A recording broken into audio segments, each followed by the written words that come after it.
Tengo 79 años, y tardé casi toda una vida en aceptar que el odio más profundo no viene de los enemigos, viene de la sangre, viene de la mesa donde creciste, viene de las personas que deberían haberte protegido, pero eligieron compararte, minimizarte y usarte. Nunca imaginé que llegaría a esta edad con el corazón más cansado por mi familia que por el tiempo. Siempre creí que el dolor familiar era algo pasajero, algo que se resolvía con madurez, con paciencia, con éxito. Pensé que si trabajaba lo suficiente, si demostraba lo suficiente, si era fuerte lo suficiente, algún día me mirarían diferente, algún día me verían, no como el hijo responsable, no como el que resuelve, sino como el hijo, pero eso nunca ocurrió. Yo crecí en una casa donde el amor tenía jerarquías invisibles. Mi hermano mayor era el orgullo natural, el carismático, el que hacía ruido, el que se equivocaba con estilo y recibía comprensión por cada error. Si fracasaba, era porque el mundo no lo entendía. Si gritaba, era porque tenía carácter. Si desaparecía por semanas, era porque estaba buscando su camino. Desde pequeño, entendí que el reconocimiento no estaba destinado para mí. Yo era el tranquilo, el estudioso, el obediente, el que no generaba problemas, el que ayudaba en casa sin que se lo pidieran, el que escuchaba más de lo que hablaba, el que tragaba las comparaciones en silencio mientras fingía que no dolían. Y duele cuando en la mesa celebran los intentos de uno y dan por sentado los logros del otro. Duele cuando llevas tus notas perfectas y solo recibes un muy bien, pero cuando tu hermano aprueba apenas hay fiesta. Duele cuando empiezas a sentir que tu esfuerzo no emociona a nadie porque se convirtió en expectativa, porque de ti se espera que seas fuerte, responsable, útil. Esa palabra me persiguió toda la vida. Útil. A los 20 años ya trabajaba y estudiaba al mismo tiempo. A los 25 ayudaba económicamente en casa sin que nadie me lo pidiera directamente. Pero siempre había una insinuación, una mirada, una frase suelta. Tú que ganas bien podrías ayudar un poco más. Mi hermano, mientras tanto, emprendía proyectos que nunca terminaban, pedía dinero que nunca devolvía y siempre tenía una explicación que mi madre defendía como si fuera abogada. Yo me convencía de que no importaba, me decía que el tiempo pondría todo en su lugar, que cuando yo construyera algo grande, cuando lograra estabilidad, cuando demostrara disciplina, entonces cambiaría la narrativa, entonces dejaría de ser el hijo invisible. Trabajé como un hombre obsesionado, construí mi empresa desde cero, perdí noches, perdí relaciones, perdí oportunidades de descanso, no por ambición desmedida, sino por necesidad interna. Necesitaba sentir que valía algo más que mi utilidad económica, necesitaba demostrarme que yo era suficiente, aunque nadie en mi casa lo dijera en voz alta, y lo logré. Me fue bien, muy bien, compré mi casa, invertí, crecí. A los ojos del mundo yo era exitoso, pero cuando volvía a la mesa familiar, seguía siendo el mismo, el que paga la cuenta, el que escucha, el que no necesita atención. Recuerdo una cena que jamás olvidaré. Yo tenía 43 años y acababa de cerrar el contrato más importante de mi carrera. Fue un logro que cambió mi vida financiera para siempre. Entré a esa casa con una ilusión infantil que hoy me avergüenza recordar.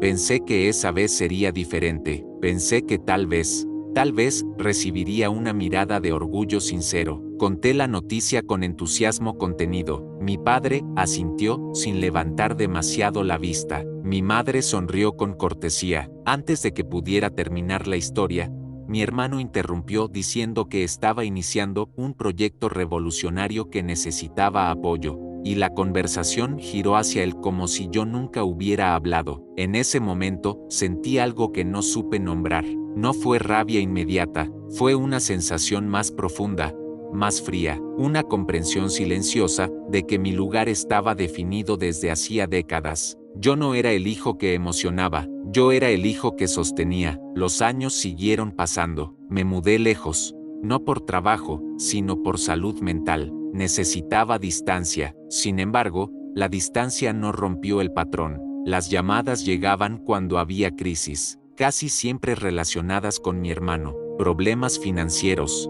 deudas, errores, y siempre la misma frase: somos familia. Yo ayudaba, no por él, lo hacía por mis padres, porque una parte de mí aún quería creer que el amor estaba ahí, oculto bajo capas de favoritismo, porque uno no deja de ser hijo solo porque entiende que no es el favorito, hasta que llegó el día que terminó de abrirme los ojos. Mi padre enfermó gravemente, fue repentino, hospitalización inmediata.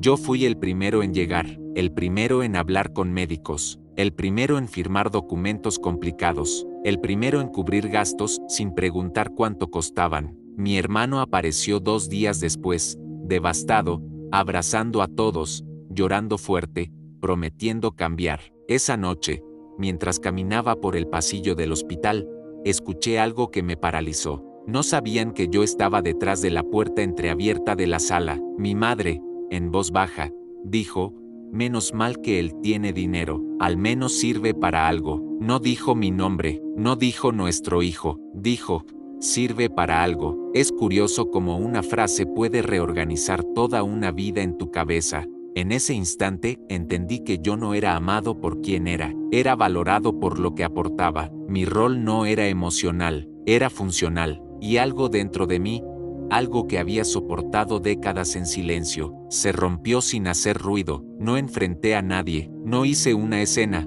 no lloré delante de ellos. Pagué, organicé, sonreí cuando era necesario, cumplí con todo, pero esa noche, con 79 años de recuerdos acumulados pesando sobre mi pecho, tomé una decisión interna que cambiaría el destino de mi familia. Dejé de querer ser útil, y cuando un hombre que siempre fue útil decide dejar de serlo, el equilibrio de toda la familia comienza a temblar. Lo que ellos no sabían es que el hijo invisible había empezado a ver todo con absoluta claridad. Y la claridad, cuando llega tarde en la vida, no trae paz, trae decisiones.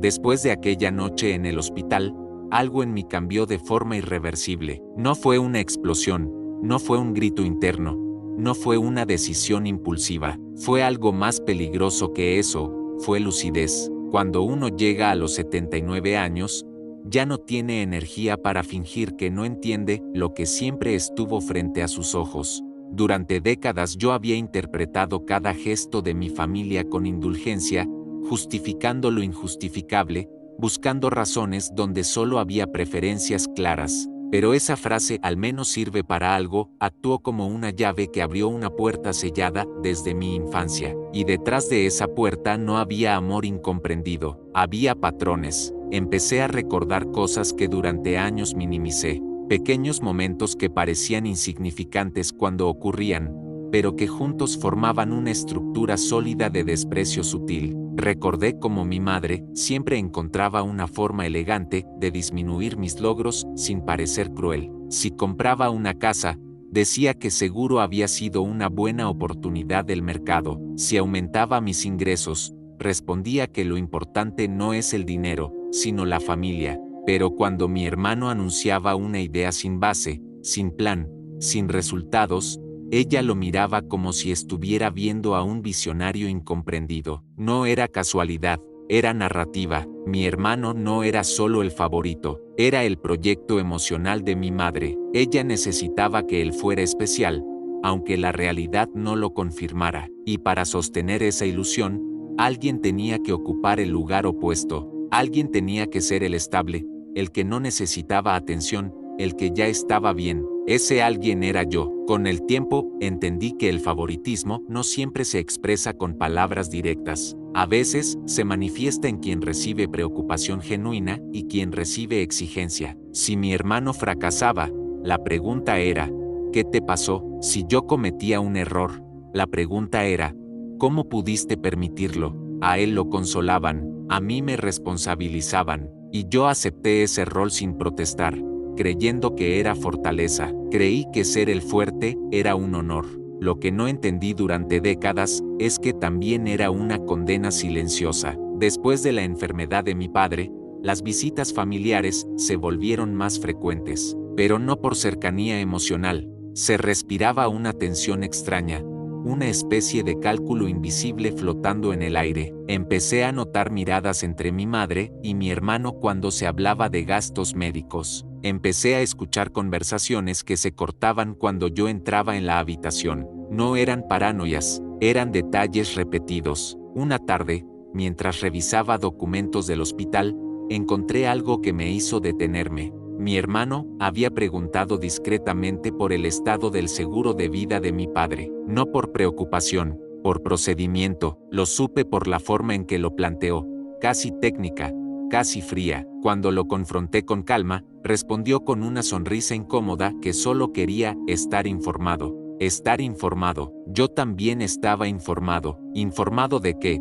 durante años, cada crisis económica suya terminaba siendo absorbida por mí. Informado de que mis aportes jamás se registraban como sacrificio, sino como obligación implícita. Informado de que mi estabilidad era vista como un recurso familiar disponible, no como el resultado de una vida de disciplina. Pero lo más inquietante no era el dinero, era la actitud. Empecé a percibir en mi madre una ansiedad sutil cada vez que yo hablaba de inversiones, propiedades o planificación futura, como si mi independencia financiera la incomodara, como si el hecho de que yo controlara mi propio patrimonio alterara un equilibrio que ella había asumido eterno. Una noche, mientras cenábamos en el apartamento de mis padres, mi hermano mencionó casualmente que sería práctico unificar ciertas decisiones financieras para evitar conflictos futuros. Lo dijo sonriendo, con ese tono aparentemente razonable que siempre utilizaba cuando quería presentar una idea que lo beneficiaba. Habló de simplificar herencias, de evitar impuestos innecesarios, de pensar como familia. Pensar como familia. Lo escuché en silencio, pero por dentro cada palabra se conectaba con recuerdos antiguos. Recordé las veces que él utilizó esa misma frase antes de pedirme dinero. Recordé las veces que mi madre respaldó esa lógica, apelando a la unidad mientras yo asumía la carga. Esa noche no respondí como antes, no asentí, no prometí revisar nada, solo observé, y en esa observación descubrí algo inquietante.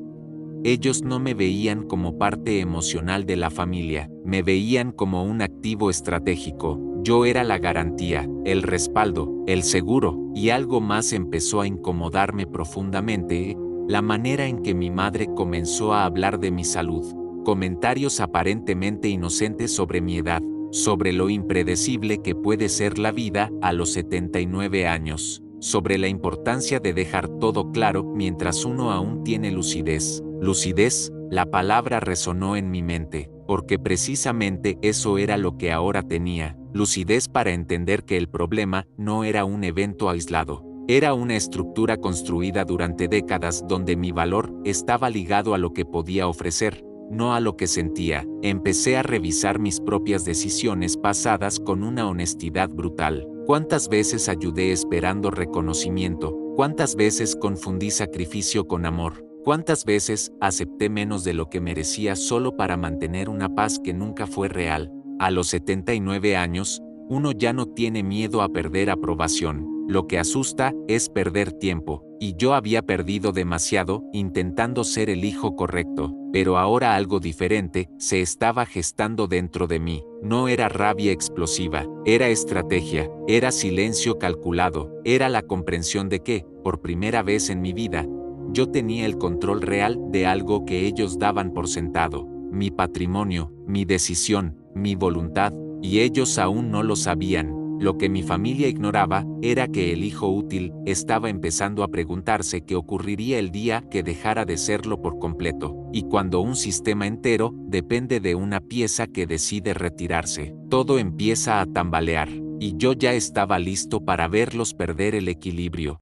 La traición no ocurrió en un grito, ocurrió en una conversación que no estaba destinada a mis oídos, y fue ahí, en ese instante, donde entendí que mi familia no solo me veía como útil, me veía como temporal. Todo sucedió una tarde en la casa de mis padres. Mi padre seguía delicado, más débil cada semana, y las visitas se habían vuelto casi rituales. Mi hermano iba con más frecuencia ahora, demasiada frecuencia. Siempre llegaba con una actitud ensayada de preocupación, Abrazaba a mi madre con dramatismo y luego se encerraba con ella en la cocina o en el estudio bajo el pretexto de organizar papeles. Ese día yo había ido más temprano de lo habitual. Entré sin hacer ruido porque tenía llaves desde hacía décadas. Mientras caminaba por el pasillo, escuché mi nombre. No con cariño, no con orgullo, con cálculo. Me detuve. Mi hermano decía, con voz baja pero firme, que era necesario anticiparse, que yo ya tenía edad avanzada, que aunque yo pareciera fuerte,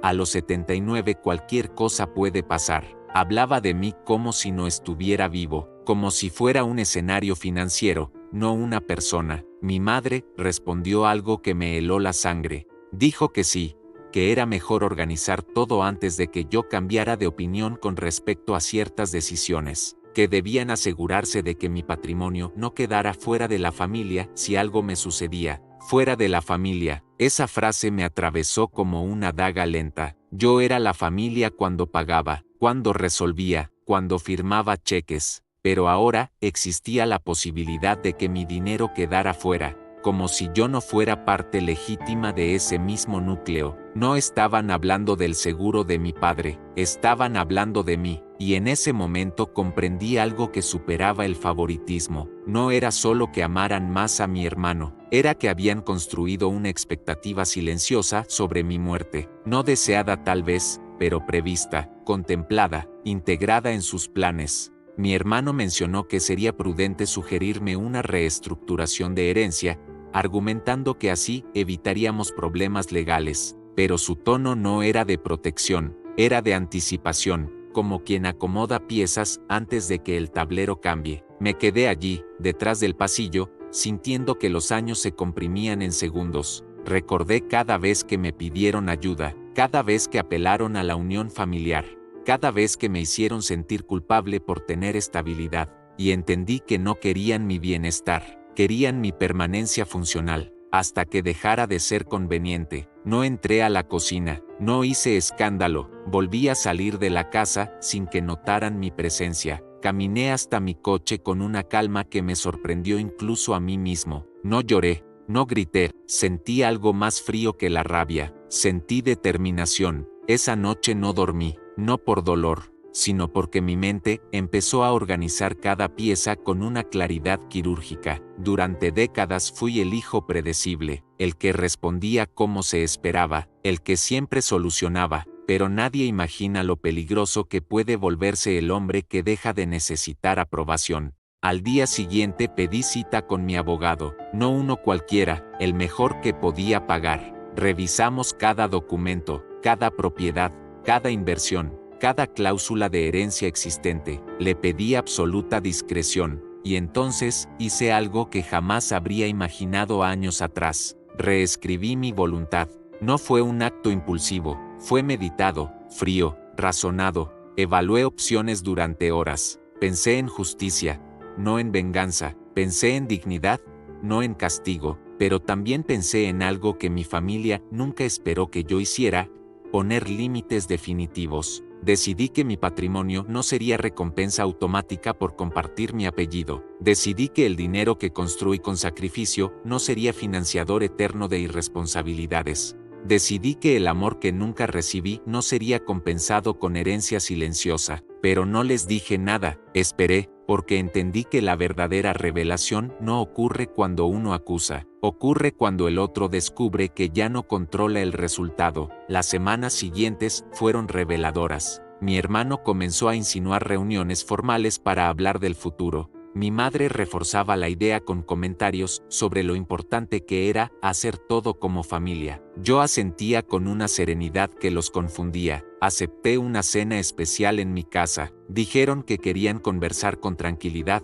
sin hospitales de por medio. Llegaron con sonrisas tensas y papeles cuidadosamente organizados. Mi hermano tomó la palabra con ese tono ensayado que siempre utiliza cuando quiere parecer razonable. Habló de planificación, de prevención, de transparencia. Mencionó que lo más lógico sería designarlo a él como administrador conjunto de ciertos activos, por si algo me sucedía. Por si algo me sucedía. Lo miré a los ojos durante varios segundos antes de responder. Vi ansiedad, no preocupación, Vi expectativa. Entonces saqué un sobre. No levanté la voz. No los insulté. No mencioné que había escuchado su conversación semanas atrás. Simplemente deslicé el documento sobre la mesa. Era una copia legal certificada de mi nueva voluntad. Mi madre fue la primera en leer. Su rostro perdió color lentamente. Mi hermano intentó mantener la compostura, pero sus manos comenzaron a tensarse. En ese documento quedaba claro que mi patrimonio no quedaría bajo su control, que gran parte sería destinada a causas que ellos jamás apoyaron, que otra parte sería distribuida bajo condiciones específicas que requerían responsabilidad demostrada, no lazos de sangre. El silencio que siguió fue más intenso que cualquier grito. Mi hermano intentó hablar, tartamudeó algo sobre malentendidos. Mi madre preguntó si estaba molesto, si alguien me había influenciado, si no confiaba en ellos, y ahí, por primera vez en mi vida, respondí sin suavizar nada. Les dije que la confianza no se hereda, se construye, y que durante décadas yo había construido, mientras ellos solo asumían. No grité, no lloré, solo expuse hechos. Les recordé cada ayuda financiera, cada crisis absorbida, cada vez que fui el primero en llegar y el último en irme. Les pregunté, con calma, cuando exactamente yo había sido visto como algo más que un recurso. No tuvieron respuesta, porque el problema nunca fue dinero, fue expectativa de acceso automático, y esa noche comprendieron algo que jamás imaginaron. El hijo invisible había dejado de ser predecible, y cuando salieron de mi casa, ya no caminaban con la seguridad de quien cree tener garantizado el final de la historia. Por primera vez, el control no estaba en sus manos, y eso, para ellos, era más aterrador que perder cualquier herencia. Cuando cerré la puerta detrás de ellos aquella noche, no sentí alivio inmediato, sentí algo más complejo, una mezcla de vacío, cansancio acumulado y una extraña sensación de equilibrio restablecido. Durante décadas, el peso emocional había estado inclinado hacia un solo lado. Yo sostenía, yo cedía, yo financiaba, yo comprendía, y ahora, por primera vez, el peso se había movido. Pero la reacción no tardó. Al día siguiente, mi teléfono comenzó a sonar temprano. No era preocupación, era control intentando reorganizarse. Mi madre llamó primero. Su voz ya no era firme, había algo tembloroso en su tono, pero no era tristeza pura, era incertidumbre. Me preguntó si había tomado esa decisión enojado, si alguien me había metido ideas, si estaba seguro de lo que estaba haciendo a mi edad. A mi edad. Durante 79 años fui lo suficientemente adulto para sostenerlos económicamente, pero cuando decidí proteger mi patrimonio, de repente mi edad se convirtió en argumento. Respiré profundo antes de responder. Le dije que estaba perfectamente lúcido, que mi decisión no era impulsiva, que no estaba castigando a nadie, solo estaba dejando de asumir que la sangre es un contrato automático de recompensa. Hubo silencio, y luego vino lo que más esperaba: culpa. Nosotros siempre fuimos familia, dijo. Todo lo que hicimos fue pensando en el bienestar de todos. Esa frase habría funcionado hace 20 años. Habría activado en mí la necesidad de justificarme, de explicar, de suavizar.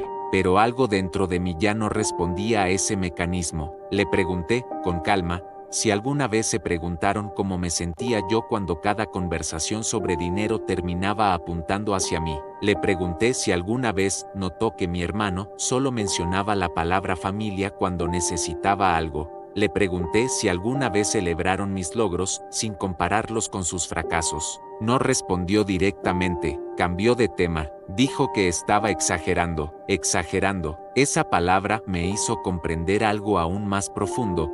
Para quien siempre recibe, el límite parece injusticia. Mi hermano no tardó en aparecer también. Esta vez no llamó, fue directamente a mi casa. Tocó la puerta con una insistencia que mezclaba ansiedad y rabia contenida. Cuando abrí, ya no estaba el tono diplomático de la noche anterior. Había irritación. Me acusó de desconfiar de la familia, de dejarme llevar por resentimientos antiguos, de dividir en lugar de unir. Dijo que estaba poniendo condiciones humillantes con las cláusulas que exigían responsabilidad demostrada para acceder a parte del patrimonio. Lo escuché sin interrumpir. Cuando terminó, Le hice una sola pregunta: si no hubiera dinero de por medio, ¿estarías aquí con la misma intensidad?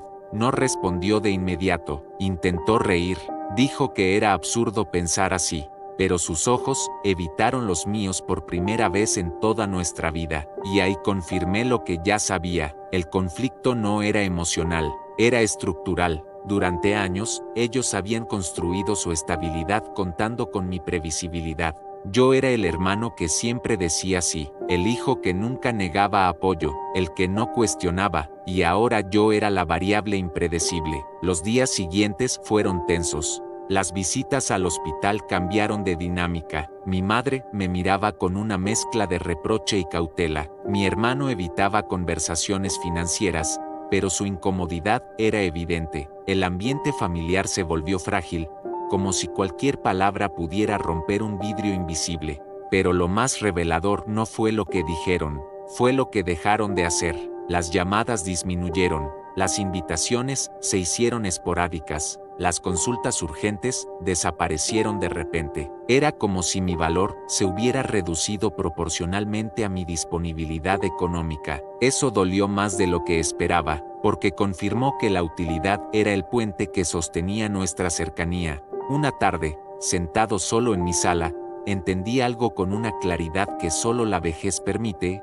Yo no estaba perdiendo a mi familia, estaba descubriendo que nunca la tuve en la forma que imaginé. Y esa comprensión es brutal, porque el resentimiento acumulado no desaparece con una firma legal. Empieza a emerger en recuerdos olvidados, en escenas de infancia reinterpretadas, en miradas que ahora adquieren significado. Recordé cuando tenía 12 años y mi hermano rompió algo valioso en casa. Mi padre lo defendió diciendo que fue un accidente. Cuando yo cometí un error menor semanas después, me dieron un discurso sobre responsabilidad que duró horas. En ese momento, lo acepté como educación estricta. Hoy lo veo como diferencia de trato. Recordé cuando mi madre me pidió que ayudara a pagar los estudios fallidos de mi hermano por el bien de su futuro. Yo lo hice. Nunca me devolvieron nada, ni el dinero, ni el reconocimiento. Y ahora, al final de mi vida, entendí que si no ponía un límite definitivo, el patrón continuaría incluso después de mi muerte. Eso fue lo que realmente cambió mi postura. No se trataba de castigar, se trataba de interrumpir una dinámica que llevaba casi 8 décadas funcionando en mi contra. Mi padre falleció semanas después. El dolor fue real. A pesar de todo, fue mi padre, y mientras organizábamos el funeral, observé nuevamente la forma en que mi hermano se movía entre conversaciones discretas sobre bienes y procedimientos. Ni siquiera en el duelo pudo evitarlo. Esa fue la confirmación final. El día después del entierro, reuní a ambos en mi casa nuevamente. Esta vez no llevé documentos para sorprenderlos. Llevé claridad. Les dije que no iba a revertir mi decisión, que no era negociable, que el dinero que construí no era herencia automática por parentesco, sino consecuencia de mi trabajo, y que si querían una relación conmigo en lo que me quedara de vida, tendría que ser sin expectativas económicas. Fue la frase más honesta que pronuncié en 79 años, y el silencio que siguió fue distinto al de siempre. Ya no era el silencio que me excluía, era el silencio de quienes entendieron que el control había cambiado de manos. Pero lo que ninguno de los dos imaginaba era que la lección aún no había terminado, porque hay algo más poderoso que cambiar un testamento, es cambiar la narrativa completa, y yo estaba a punto de hacerlo. Lo que ninguno de los dos imaginaba era que la verdadera decisión no estaba en los documentos, estaba en mí. Durante semanas después del funeral de mi padre, el ambiente se volvió artificial, correcto, educado, frágil. Mi madre hablaba conmigo como si caminara sobre hielo fino. Mi hermano intentaba actuar normal, pero su incomodidad lo delataba. Ya no había propuestas abiertas sobre organizar el futuro. Ya no había discursos sobre unidad financiera. Había distancia, una distancia que revelaba más que cualquier discusión. Y fue en esa distancia donde entendí algo que me tomó casi 8 décadas comprender. No era el dinero lo que me dolía, era haber pasado la vida intentando ganar un lugar que nunca estuvo disponible.